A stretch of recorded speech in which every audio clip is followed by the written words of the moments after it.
اور اولاد کو ایسا کوئی کام نہ کرے جس سے والدین بددعا کو مجبور ہو۔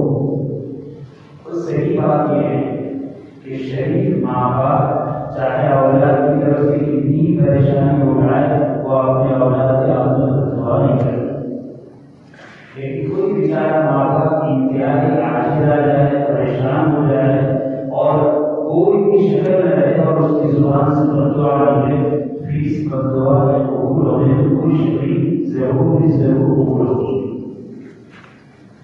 اس سلسلے میں یہ کیا کرنا چاہیے کہ اگر والدین اپنی اولاد کی صحیح تربیت کریں تو پھر یہ مواقع نہیں آتے ہیں کہ اولاد پر ماں باپ کو بددعا کرنا پڑے۔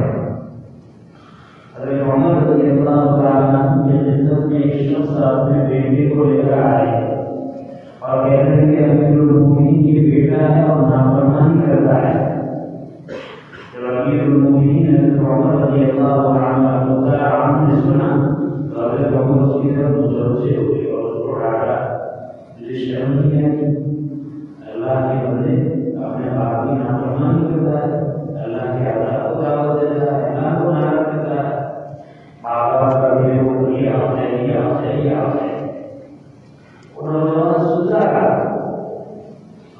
سننے کے بعد میں پوچھنے لگا، امیر المومنین جس طریقے سے ماں باپ کے اولاد پر حق ہیں، اولاد کے بھی ماں باپ پر کوئی حق ہے نہیں؟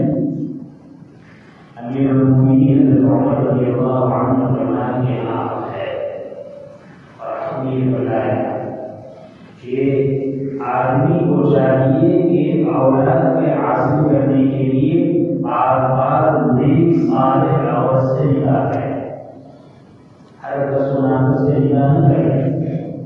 جیسی زمین ہوتی ہے ویسی پیداوار ہوتی ہے، عورتوں میں جتنا تقویٰ ہوتا ہے اولاد میں اتنی شرافت آتی ہے۔ تو پاک اور نیک صالح اولاد کے حاصل کرنے کے لیے نیک صالح عورتوں سے نکاح کرے، یہ شوق باپ کا حق ہے اپنی اولاد پر۔ دوسرا حق یہ ہے کہ وہ قرآن کریم سیکھا ہے۔ تیسرا حق یہ ہے کہ شریعت کے احکام سے اس کو واقف کرے، اور ایک حق یہ ہے کہ اس لڑکے کا اس اولاد کا بہترین نام رکھے۔ وہ نوجوان کہنے لگا، امیر المومنین میرے باپ نے ایک بھی غلطی نہیں کیا ہے، عام قسم کی عورت سے برادری عورت سے اس نے نکاح کیا، میں پیدا ہوا تو میرا نام بھی ڈھنگا نہیں رکھا، چاول نہ کا نام رکھا، نہیں گندگی کا کیا حال، اور مجھے نہ قرآن سکھایا نہ شریعت کی تعلیم دی سکھائی۔ تو حضرت عمر رضی اللہ تعالیٰ کی طرف بزرگ سے اور باپ کو ڈانٹا کہ تو یہ شکایت کر رہا ہے کہ تیرا باپ تیرا بیٹا تیری نافرمانی کر رہا ہے، حالانکہ اس کی نافرمانی کرنے سے پہلے تو نے اس کے حقوق کو ضائع کر دیا ہے۔ اگر تو اس کے حقوق کو ادا کرتا، اچھی عورت کو نکاح کے لیے پسند کرتا، بچے کا اچھا نام رکھتا، دین کی قرآن سنت کی بہترین تعلیم دیتا، تو یہ موقع نہیں آتا۔ تو نے اس کے حقوق کو ضائع کیا ہے، اور ضائع کرنے کے نتیجے میں بچہ نافرمان ہے، اس کی شکایت کرتا ہے، تیری شکایت قابل قبول نہیں۔ بدلہ کہ تربیت سے معاملہ ہونا چاہیے، ماں باپ کو خوب سمجھ کر اپنی اولاد کی بہترین تربیت کرنی چاہیے، اور اولاد کو خوب سمجھ کر اپنے ماں باپ کے مقام کو پہچاننا چاہیے۔ شریعت اسلام نے تو ماں باپ کو بہت بڑا مقام دیا ہے، ماں باپ کے جو متعلقین ہیں اس کا بھی بڑا ہے۔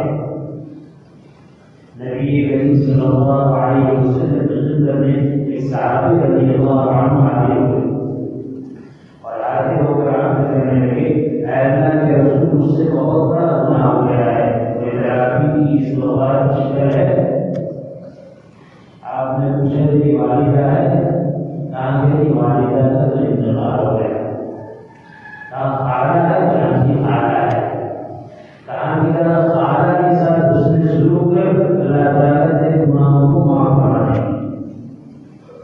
آپ تو بہت بڑی چیز ہے، ماں کی جو بہن ہے خالہ، اس کے بارے میں نبی کریم صلی اللہ علیہ وسلم فرماتے ہیں کہ ان کے ساتھ صلہ رحمی کر، ان کی خوش کر ان کے ساتھ اچھا سلوک کر، اس پر اللہ تعالیٰ تیرے گناہوں کو معاف فرما دے گا۔ یہ نہیں کہ کون سا گناہ ہے، دیکھو یہ بات یاد رکھنی چاہیے، جو بڑے بڑے گناہ ہیں اس بڑے گناہ کے دور ہونے کے لیے اور معاف ہونے کے لیے توبہ استغفار ضروری ہے۔ نبی کریم صلی اللہ علیہ وسلم نے اس صحابی کو توبہ استغفار کی بات نہیں بتائی اور فرمایا کہ اپنے آقا کے ساتھ حسن سلوک کرو، اس لیے کہ توبہ استغفار پہلے سے یہاں موجود ہے۔ توبہ کس کو کہتے ہیں؟ جو گناہ ہو گیا ہے اس گناہ کو برا سمجھتے ہوئے اس پر افسوس اور رضامند کا ہونا بھی توبہ ہے۔ اور صحابی نے آ کر پہلے ہی کہا اے اللہ کے رسول مجھ سے بہت بڑا گناہ ہو گیا ہے، اس لیے اس پر مستقل توبہ کی بات ارشاد بھی فرمائی، لیکن مزید ایک بات ارشاد فرمائی کہ اپنے خالق کے ساتھ اس نے سلوک ہے۔ علماء نے بہت کام کی بات کی ہے، آدمی سے اگر کوئی گناہ ہو جائے تو گناہ ہونے کے بعد پہلا کام تو یہ کرنا ہے کہ سچی خودی توبہ کریں، اور توبہ کرنے کے بعد مزید کوئی نیک عمل کرنا ہے۔ گناہ پر توبہ کی تو گناہ معاف ہو جائے گا، لیکن گناہ کی معاف ہونے کے بعد گناہ کے کچھ نہ کچھ اثرات دل پر باقی رہتے ہیں، جو دوبارہ گناہ کی طرف مائل رہتے ہیں۔ اگر گناہ کے بعد آدمی نے توبہ کی اور توبہ کرنے کے بعد کوئی نیک عمل کیا تو اس نیک عمل کی وجہ سے جو گناہ کا اثر ہے وہ اثر بھی ختم ہو جائے گا، آدمی برائی کی طرف نہیں آئے گا۔ اسی کے روایت میں آتا ہے کسی آدمی نے اپنی بیوی سے عادت عہد میں ملاقات کر لی، نہیں ہے ملاقات نہیں، تو اس کو چاہیے کہ وہ توبہ کرے اور توبہ کرنے کے بعد صدقہ کرے۔ علماء نے لکھا ہے صدقے کا کیوں حکم کیا؟ گناہ ہوا پوری طرح سے توبہ سے ہوئی، لیکن توبہ کے بعد ابھی گناہ کا کچھ نہ کچھ اثر باقی رہا ہے، اس اثر کو دور کرنے کے لیے توبہ کے بعد کوئی نیک عمل کرنا چاہیے۔ اسی لیے نبی کریم صلی اللہ علیہ وسلم نے اس نوجوان سے فرمایا کہ تو اپنی خالہ کے ساتھ بھلائی کر، اس لیے کہ تیری والدہ تو نہیں، اگر تو والدہ کے ساتھ بھلائی کرتا تو تیرے گناہ معاف ہو جائے، تو اپنی خالہ کے ساتھ بھلائی کرے گا، اللہ تعالیٰ تیرے گناہ کو معاف کر دیں گے، یعنی گناہ کا جو اثر ہے وہ بھی ختم کرے گا۔ بلکہ شریعت اسلام میں والدین کا کیسا اثر رہا ہے؟ دیکھو والدین پہلے رہتے ہیں اور والدین کے بھائی بہن دوسرے رہتے ہیں، جس کو ہم ماموں کہتے ہیں، خالہ کہتے ہیں، پھوپھی کہتے ہیں، چچا کہتے ہیں۔ نبی کریم صلی اللہ علیہ وسلم نے مدینہ منورہ تشریف آورے کے بعد کئی عرصے کے بعد عمرے کا ارادہ فرمایا۔ جب عمرے کے یاد میں خواب بھی دیکھا اور صحابہ رضی اللہ عنہ کی بڑی جماعت کے ساتھ نکلے تو اس وقت کے دشمنوں نے آپ کو روک دیا، جانے نہیں دیا۔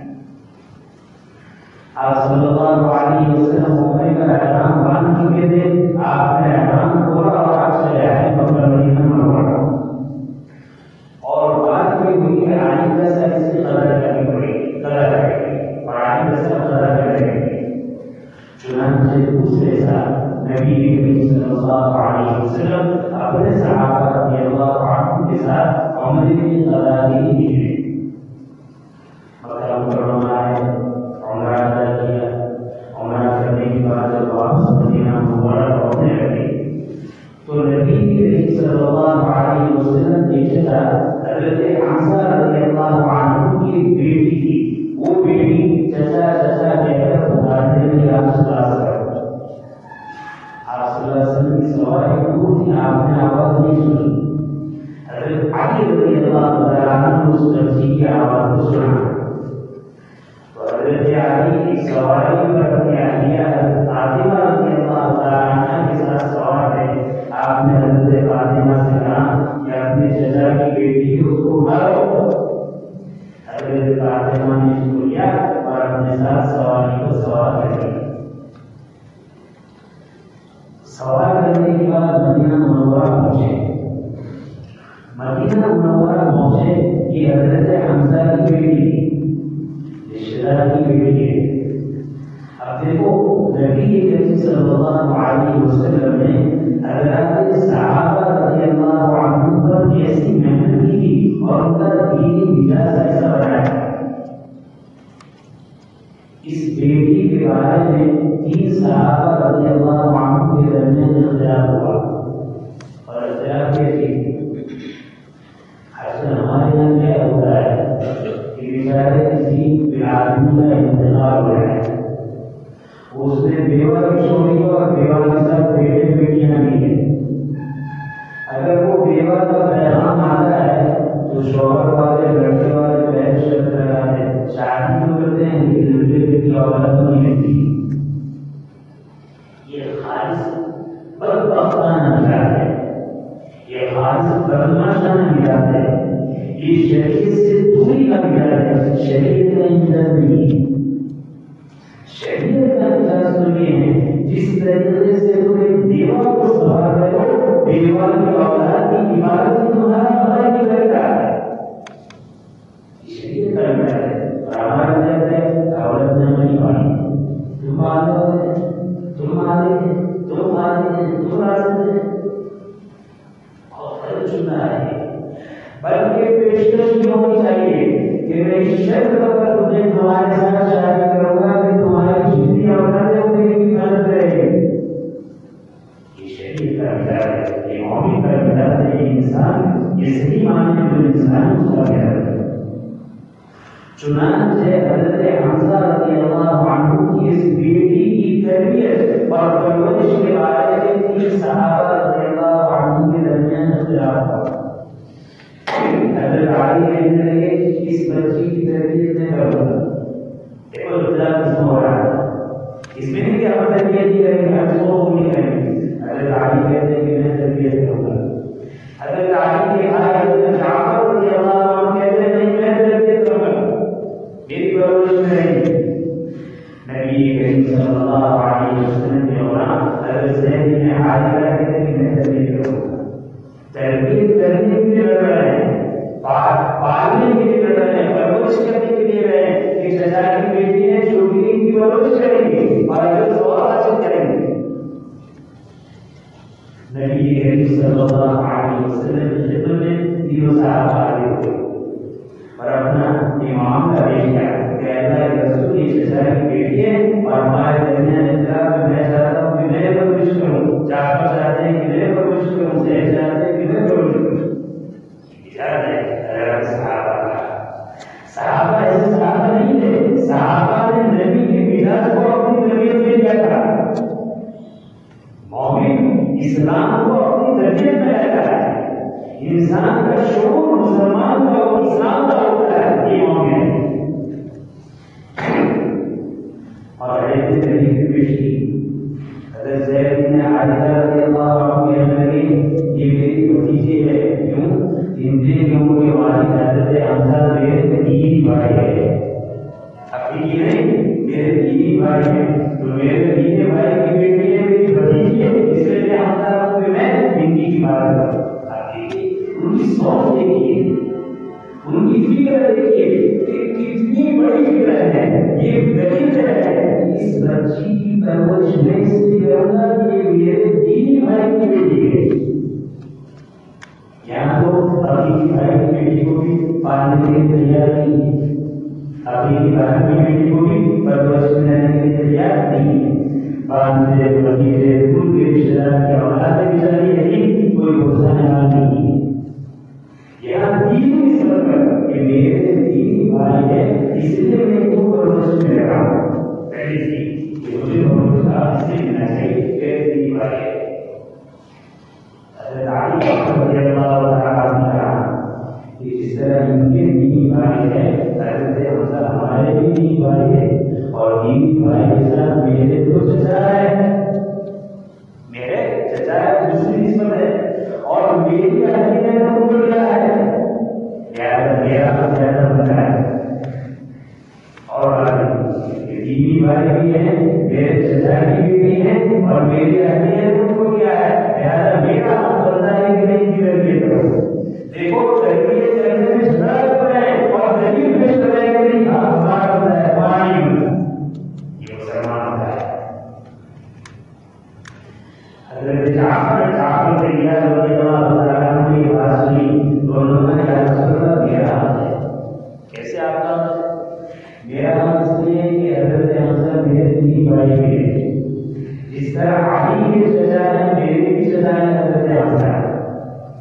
میری پیچھے زیادہ اگر تعلیم ہے تو میری پیچھے زیادہ کہاں ہے.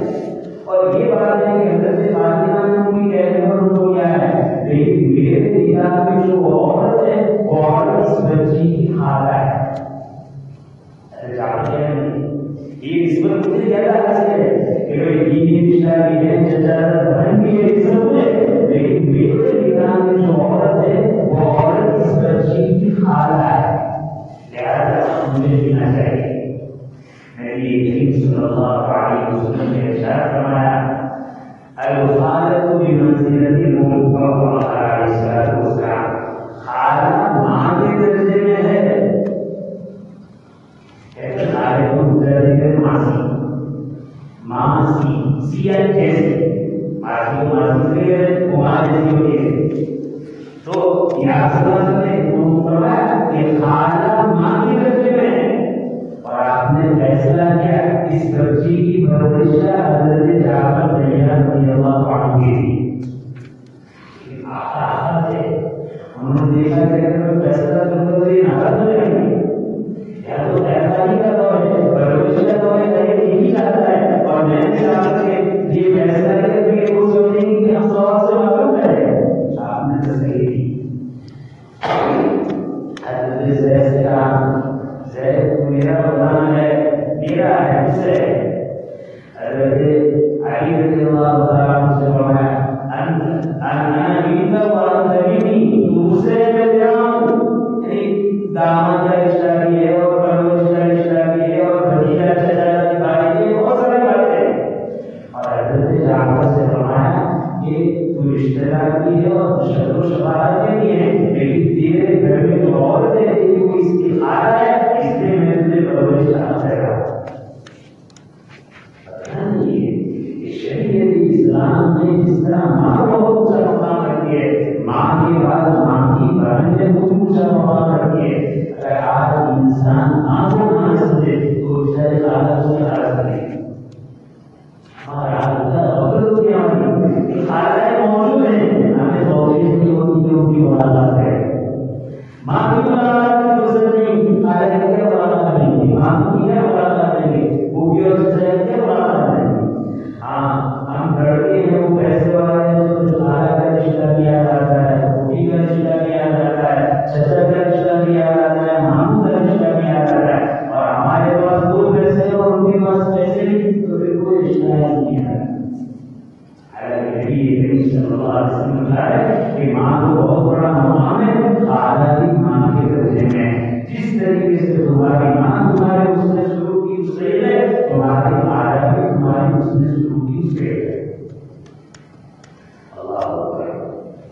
شریعت اسلام ایسا مطلب ہے کہ اگر عملی زندگی میں واقعی کوئی اس کو اپنائے تو میں کہتا ہوں ہر اپنانے والا اللہ کا ولی ہو سکتا ہے. اللہ کے رسول کی شریعت نے صرف ماں باپ کے اور ماں باپ کے رشتہ داروں کے حقوق نہیں کیا. حدیث میں ہے ان ابر البر ان یسیر الرجل اهل بدی ابی اهل بدی او کما قال صلی اللہ علیہ وسلم.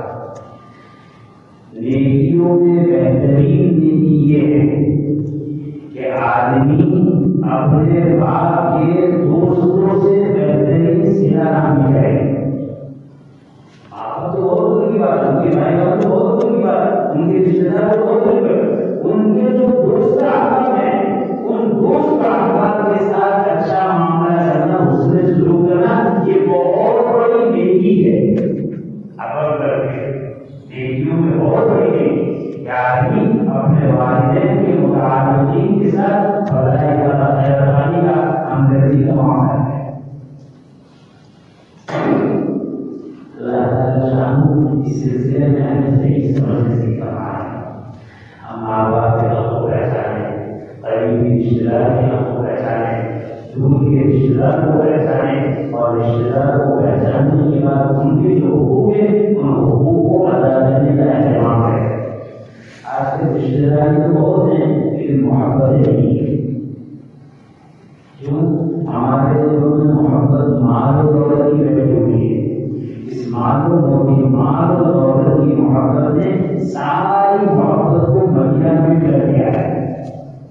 اور صحیح بات یہ ہے انسان کے دل میں مال کی محبت جتنی ترقی کرتی چلی جائے گی دوسری ساری محبتیں اتنی کمزور پڑتی چلی جائے گی. 20 سال پہلے کے حالات میں رشتے داروں میں ایسی محبتیں تھیں, پڑوسیوں میں ایسی محبتیں تھیں, خاندان والوں میں ایسی محبتیں تھیں.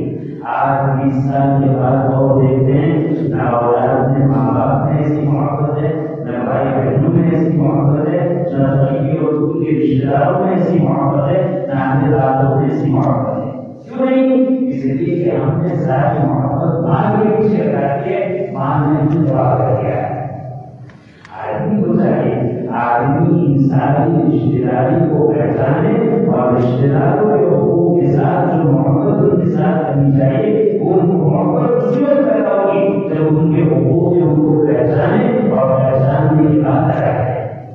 اللہ تعالیٰ شان ایسی سنی باتوں پر ہمیں عمل کی توفیق نصیب فرمائے. آمین. اللهم لك الحمد حمدا دائما مع دوامك ولك الحمد حمدا خالدا مع خلودك ولك الحمد حمدا لا منتهى له من مشيئتك ولك الحمد حمدا لا يريد غائبه الا رضاك ولك الحمد حمدا من كل طرفة عين وتنفس كل نفس. اللهم صل على سيدنا مولانا محمد وعلى ال سيدنا مولانا محمد صلاة تنجينا بها من جميع احوال والافات وتغفرنا بها جميع العادات وتطهرنا بها من جميع السيئات وترفعنا بها من تعالى الدرجات وتبلغنا بها اقصى الغايات من جميع خيرات الحياه وبعد الممات انك على كل شيء قدير. ربنا اتنا في الدنيا حسنه وفي الاخره حسنه وقنا عذاب النار. ربنا لا تؤاخذنا ان نسينا واخطانا. ربنا ولا تحمل علينا اسرا كما حملته على الذين من قبلنا. ربنا ولا تحملنا ما لا طاقه لنا به واعف عنا واغفر لنا وارحمنا انت مولانا فانصرنا على القوم الكافرين. ربنا لا تزغ قلوبنا بعد إذ هديتنا وهب لنا من لدنك رحمه انك انت الوهاب. ربنا ظلمنا انفسنا وان لم تغفر لنا وترحمنا لنكونن من الخاسرين. ربنا اصرف عنا عذاب جهنم ان عذابها كان غراما. ربنا هب لنا من ازواجنا وذرياتنا قرة اعين واجعلنا للمتقين اماما. ربنا اتمم لنا نورنا واغفر لنا انك على كل شيء قدير. اللهم اقسم لنا من خشيتك ما تحول به بيننا وبين معاصيك ومن طاعتك ما تبلغنا به جنتك ومن اليقين ما تهون به علينا مصائب الدنيا ومتعنا باسمائنا وابصارنا وقوتنا مع احييتنا واجعله الوارث منا واجعل ثارنا على من ظلمنا وانصرنا على من عادانا ولا تجعل مصيبتنا في ديننا ولا تجعل الدنيا اكبر همنا ولا مبلغ علمنا ولا خير رغبتنا ولا تسلط علينا ما لا يخافك ولا يرحمنا. اللهم زدنا ولا تنقصنا واكرمنا ولا تهنا وعافنا ولا تحرمنا وآتنا ولا تؤثر علينا وارضنا وارض عنا. اللهم حبب الينا الايمان وزينه في قلوبنا وكره الينا الكفر والفسوق والعصيان واجعلنا من الراشدين واجعلنا من المهديين. الهي نسالك ونسال ما يشاء من غفور رحيم. اے رمضان کی قدرت ہے غفرت بڑی ہے عبادتوں میں خدائی اور رہی ہے نمازیوں میں خدائی اور رہی ہے. اے بھائی بہت بڑی عبادت کی باتیں بہت بڑی کلام کی باتیں. اے اللہ ہمیں صحیح سمجھ نصیب فرما. باقی رجوع و باقی راتوں کی رمضان کی بہت فرما. اے اللہ قریب میں ہمارا رمضان کی نافرمانی کرتے رہے. آپ رمضان کو رمضان فرماتے رہے لیکن ہماری وقت میں کوئی کمی نہیں ہوئی. اے اللہ ہماری نافرمانی میں کوئی کمی نہیں ہوئی. اے اللہ ہمیں صحیح احساس نصیب فرما, صحیح قدردانی نصیب فرما. نہ معلوم کہ اتنے بندے کو پچھلا رمضان میں موجود یاد نہیں ہے, نہ معلوم آئندہ رمضان میں ہم سے کون ہوگا, ہمیں سے کون ہوگا اور کون نہیں ہوگا. اے اللہ وہ سچا ہے ہمارا آخری رمضان ہو. اے اللہ اس کی قدردانی کی توفیق عطا فرما. اے اللہ پورا پورا وصول کرنے کی توفیق عطا فرما. اے اللہ کتنے تیرے بندے صحت و عافیت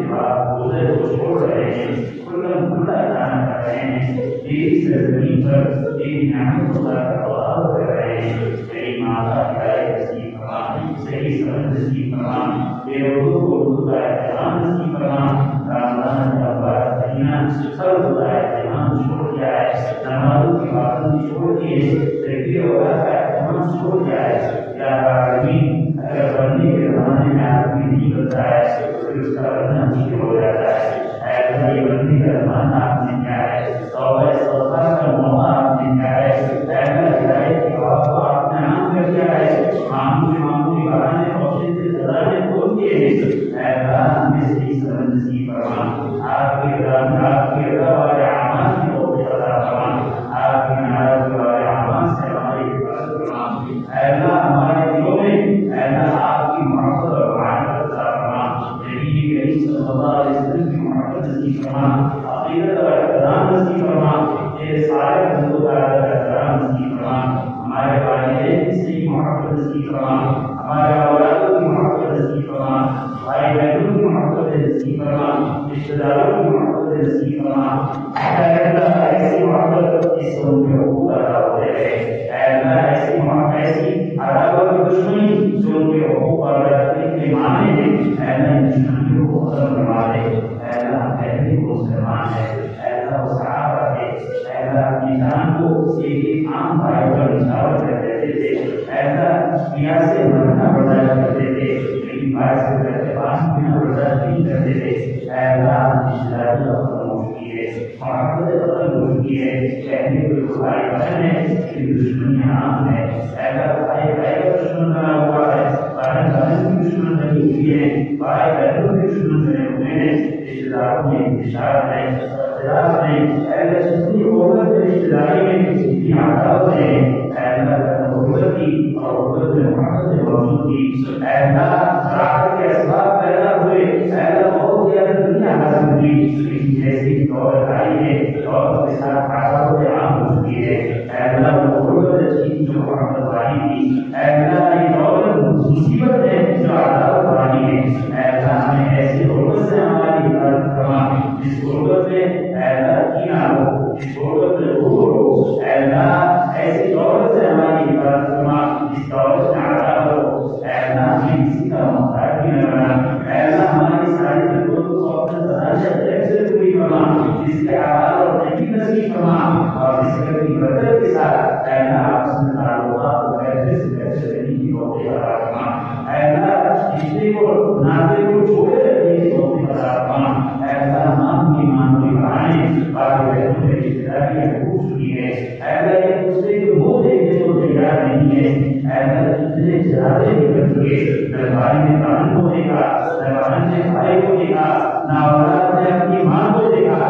ایسا یہ دل کی مساوت نہیں تو اور کیا ہے, یہ بربادی اور خرابی نہیں تو اور کیا ہے. ایسا اس دور سے ہم گزر رہے ہیں, اس دور میں ماں کی محبت اور نشیب کی وجہ سے بھائی بھائی کا دشمن بنا ہوا ہے, بہن بہن کی دشمن بنی ہوئی ہے, بھائیوں کے دشمن بنے ہوئے ہیں. اللہ ہمیں محبت اور رشتہ داریوں کا احساس نصیب فرما, ہمیں عافیت کا فکر نصیب فرما. اللہ یہ رشتہ داریوں کے حقوق کی ادائیگی پر جو ثواب ہے اس کا یقین نصیب فرما, اور ہمیں معمولی بہانے نااعتماد سے ہماری حفاظت فرما. اتحاد اتفاق پیدا فرما, محبت پیدا فرما.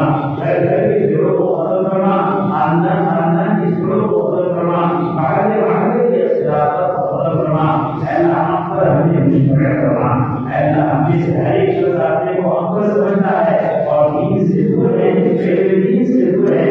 اللہ دین کی بنیاد پر, اللہ دین کی بنا پر ہمیں ہم سب کو جمع ہونے کی توفیق عطا فرما. ہمیں اپنے آپ کو قصوروار سمجھنے کی توفیق عطا فرما, اپنے بھائیوں کو معاف کرنے کی توفیق عطا فرما. اللہ شہرت نے, غرور نے, نشے نے, اللہ ہماری ناک کٹایا, اس نشے نے اللہ دشمنیوں کو عام کر دیا ہے. اللہ ان دشمنیوں کو ختم کرنا, اللہ ان دشمنیوں کو ختم کرنا. اللہ ان دشمنی کے نتیجے میں اللہ ایک دوسرے کے خلاف جیون کے لیے ہماری زبانیں کھلی ہوئی ہیں. جھوٹ عام ہو رہا ہے, چوری عام ہو رہی ہے, الزام تراشی عام ہو رہی ہے. اللہ عزت گیری عام ہو رہی ہے. اللہ اس گندے معاشرے سے اور گندے ماحول سے ہمیں بات کرے, ہمیں نکال دے, ہمیں معصوم ماحول نصیب فرما.